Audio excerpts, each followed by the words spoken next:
মমতা ব্যানার্জির উন্নয়ন তো আছে। আর এই যে বাংলার লক্ষ্মীর ভান্ডার তো পান, লক্ষ্মীর ভান্ডার তো পান দিদিরা।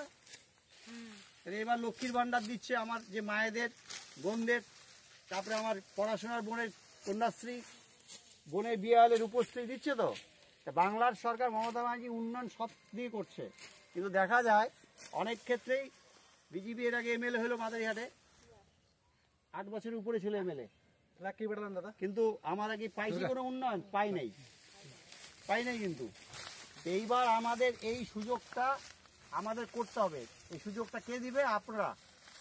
জয়প্রকাশ টপ্পকে জিতায় দিবেন। জয়প্রকাশ টপ্পর জেতার পরে 1.5 বছর সময় পাবে। কত? 1.5 বছরই তো। 1.5 বছর সময় পাবে, কারণ এই যে উপনির্বাচন, তারপর আবার 2026। আজকে দেখেন, আপনি যখন এখান থেকে একটা রুগী নিয়ে যান, বীরপাড়া রেলগেটে কি অবস্থা।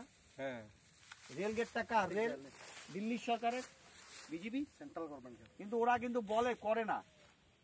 কিন্তু মমতা ব্যানার্জি বলছে জয়প্রকাশ টপ্প জিতলে আমরা এর একটা ব্যবস্থা করব। আচ্ছা, সব জায়গায় কলেজ হয়েছে।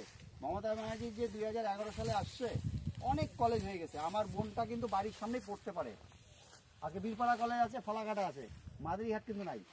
কলেজ করবে, এটা আমার কথা না। মমতা ব্যানার্জি যখন এত উন্নয়ন করে, কৃষি থেকে শুরু করে চা শ্রমিকদের, চা সুন্দরী, জমির পাট্টা,